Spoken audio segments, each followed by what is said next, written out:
Assalamualaikum warahmatullahi wabarakatuh. Ananda semua, pada perjumpaan kali ini kita akan mempelajari materi tentang korosi lanjutan dari reaksi redoks. Ibu akan menggunakan poin-poin yang telah dibuat oleh angkatan sebelumnya, kelas 12 MIPA 7. Nah, mari kita perhatikan poin-poin berikut ya. Ada 4 bagian yang dibahas di sini. Yang pertama ada pengertian korosi, kedua reaksi kimia dalam korosi, yang ketiga ada faktor yang mempengaruhi korosi, dan terakhir cara mencegah korosi. Yang bagian nomor 4 nanti jadi tugas Ananda ya. Oke, ini kita mulai dari pengertian dari korosi. Bisa dibaca di sini ya. Korosi itu kerusakan pada logam karena adanya reaksi redoks. Jadi ini ada hubungannya dengan yang kemarin. Silahkan dibaca dulu pengertian dari korosi ini. Yang jelas korosi itu disebut dalam kehidupan sebagai perkaratan.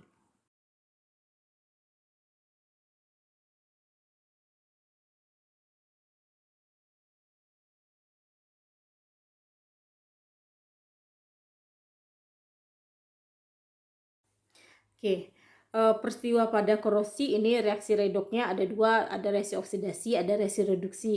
Reaksi oksidasinya itu terjadi pada logamnya, sedangkan reduksinya terjadi pada oksigen.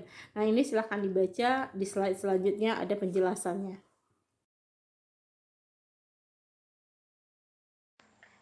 Oke, kita bahas tentang perkaratan. Perkaratan ini prosesnya ada 4. Yang pertama, atom Fe yang berada dalam batangan logam besi ini akan teroksidasi menghasilkan Fe2+, dan dia menghasilkan 2 buah elektron. Elektron ini akan berpindah dalam batangan, karena batangan logam itu konsepnya kan elektronsi. Nah, perpindahan elektron ini akan berjalan.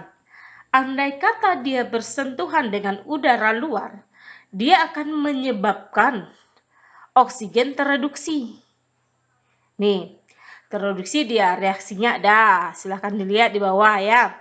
Setelah oksigen ini tereduksi, nah, dia dapat menyebabkan Fe2+ teroksidasi lebih lanjut menghasilkan Fe3+. Ini terjadi apabila dia kena tetes air. Nah, Fe2+ yang sudah berubah ke dalam bentuk Fe3+ dalam bentuk senyawaan Fe2O3, ini dia merupakan senyawa hidrat, artinya dia mengikat air. Ingat kembali tadi pernyataannya harus ada air. Makanya proses perkaratan ini akan terjadi apabila 1. Ada oksigen, 2. Ada air. Kalau misalkan tidak ada oksigen, kontak dengan oksigen dan air, maka tidak akan terjadi perkaratan, biarpun si Fe-nya tetap teroksidasi. Nah, jadi dia tetap Fe semua berubah jadi Fe3+ tambah 2 elektron, dan elektronnya dalam ruangan itu, dalam besi itu ya, membentuk elektronsi. Nah, tapi kalau dia sudah bersentuhan dengan air dan oksigen, maka akan terjadi perkaratan. Oke, ini penjelasan untuk perkaratan pada besi. Faktor yang mempengaruhi korosi ini ada 5. Yang pertama, air dan kelembaban udara. Jadi kalau banyak air, udaranya lembab, korosi akan lebih mudah terjadi. Yang kedua, adanya zat elektrolit. Itu makanya nanti kita akan coba bagaimana kalau besi itu kita rendam dalam air biasa, dan bagaimana kalau airnya pakai garam. Yang ketiga, permukaannya. Apakah permukaannya datar dan mulus atau sudah tidak mulus? Ini juga akan mempengaruhi nanti. Ini tergantung pada permukaan sentuh. Ingat pelajaran kelas 10-nya. Yang keempat, itu terbentuknya sel elektrokimianya. Jadi apabila besi ini berdekatan dengan logam-logam tertentu, mungkin dia makin cepat berkarat. Tapi kalau kita dekatkan dengan logam-logam tertentu, dia menjadi tidak mudah berkarat. Ini nanti electroplating. Oke, yang kelima itu pH.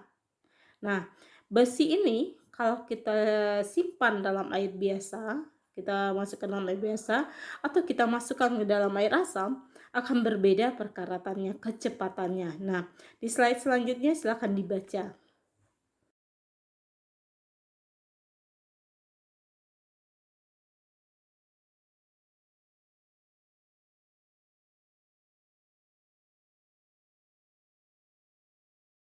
Nah, cara mencegah korosi ini tergantung pada faktor-faktornya tadi.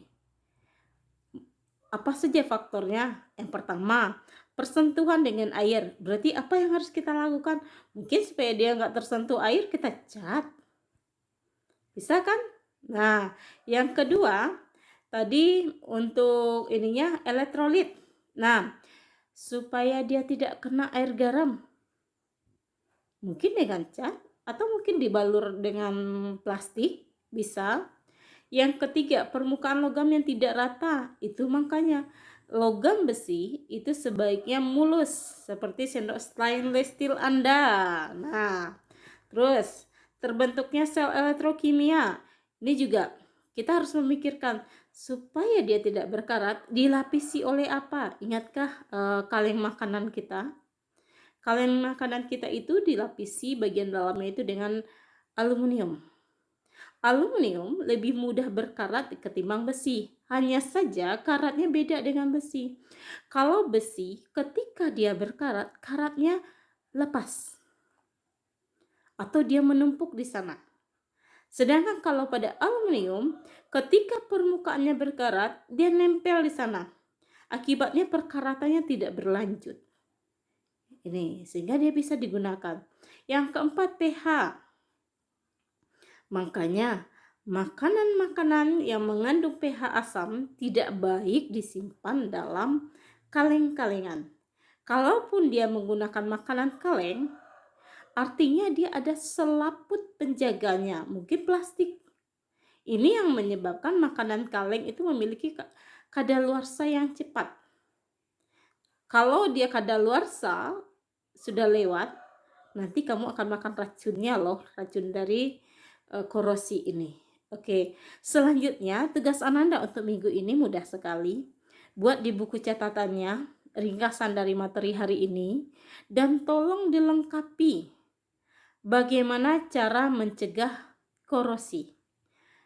Silahkan di kantong tugasnya cukup dibuat saja, dilampirkan bagian yang pencegahan korosinya. Oke, terima kasih untuk pembelajaran minggu ini. Assalamualaikum warahmatullahi wabarakatuh.